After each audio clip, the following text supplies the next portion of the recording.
Hi everyone, welcome. This is Katie. Thanks for looking at my video here. So, Hogwarts Legacy is out, and it's a good game. I've been playing it. So, while I was playing it the other day, I thought, I think I want to draw and paint my character. So, that is what we are doing today. And right now I'm using my brush pen that I just got, the Zebra brush pens. I got the super fine one and the medium one, I think. Anyway, I've been liking them so far. I got them because they are waterproof and you can use them with watercolor. I don't know if I've tried them with alcohol markers yet. The last time I did an alcohol marker drawing, my fine liners that I used bled all over, and it was disappointing going over that with marker and seeing it bleed and make my colors dirty. So anyways, this is my character. I am in Hufflepuff. You kind of get to pick, so it takes your feelings into consideration, which is good. And I was gonna do Gryffindor because, I don't know, that's what Harry Potter is, so. But then I thought, we know all about Gryffindor from the books and the movies, so pick a different one. So I picked Hufflepuff. And so I decided to do the background first this time. And I just put a bunch of water in the background, and then I grabbed color and plopped it into the water so that it would just spread out and mix with each other,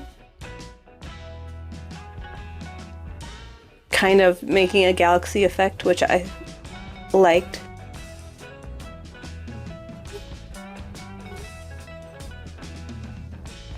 And I think it worked well.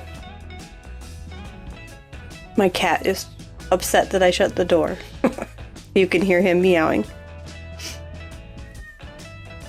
If I had been smart, I would have grabbed a paper towel and, while the color was still wet, lifted some of the areas so that I could have brought back some of the light spots, but unfortunately I didn't think of that until my paint was dry, and you can't do it then, so.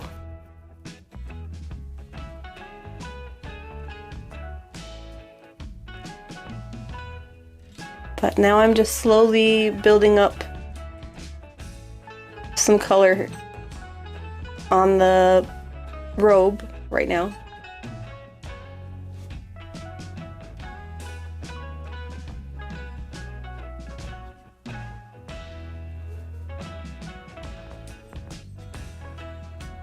I think the watercolor worked well for this portrait. I know her face is a little weird looking, but the paper I was working on was super small, and it was hard to get any detail in her face. And I put her nose in the wrong spot, but I did it with the pen, so I just kind of had to go with it. So that's okay.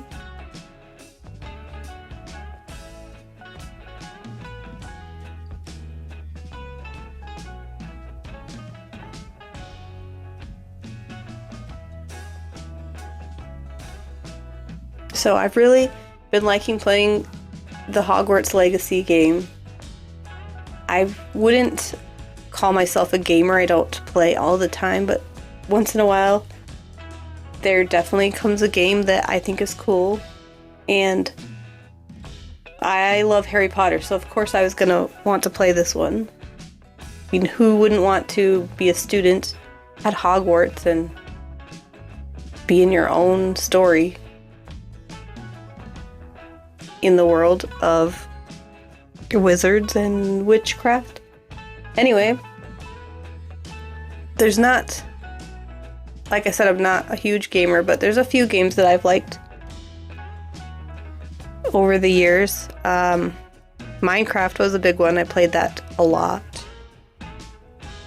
And I mostly liked that game because you could build whatever you wanted and get as detailed as you wanted, which I did.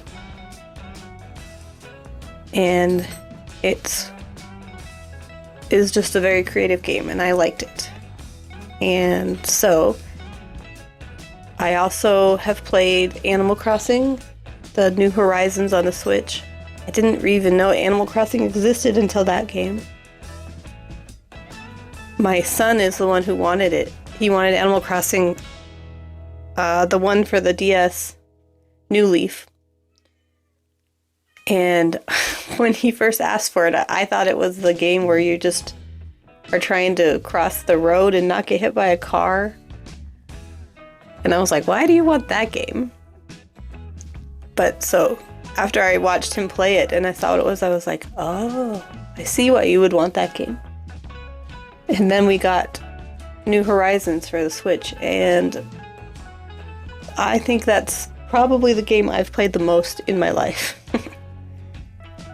I've had 2 separate islands, and I worked on them each till they were like perfect, so. And before the Hogwarts game came out, I was playing some of the Disney Dreamlight Valley game, which that game's pretty good too. I thought it was going to be just like Disney's version of Animal Crossing, which it kind of is, but a little different at the same time. And it feels not as user-friendly as Animal Crossing. Things aren't as easy to figure out how to do. But I like that it has quests, which Animal Crossing doesn't really have, so you don't ever have to be bored wondering what you're going to do, because you can just go do a bunch of quests. But now I've been playing the Hogwarts game, which so far that game has been pretty awesome. You don't get bored in that game either, because you're always questing, and there's so many side quests. You don't even have to do the story quests all the time. You can do side quests for everyone, and I got my broom finally the other day, so flying around is pretty cool. And you can pretty much go wherever you want. And there's my fat arm, sorry for that. But you can pretty much go wherever you want in the game and just immerse yourself and feel like you really are a student at Hogwarts. Go to classes. I mean, it's cool. So, I'm adding colored pencils at the end of this, like usual, just to add some more color and deepen some of the shadows and all of that. And taking a really long time to find my next color for some reason. And then I decided I didn't want colored pencils and I was going to go for the marker. This is the Artex paint marker, and I have liked seeing artists put a big white outline on their portraits, just kind of to separate it from the background, and I thought that it looks really nice. So I've been doing that a couple times now. And I do like what it did for this one.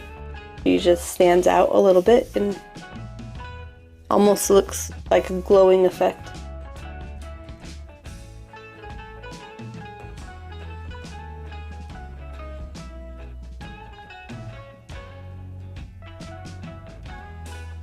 And then here I grabbed my Posca paint pen and decided to add some white specks, dust or magicalness, whatever you want to call it. But I think it looked good. Adds something to the background. And I'm just trying to brighten up that outline. But overall, I am happy with this. I like how it turned out. Thanks for checking out my video, and I'll see you next time.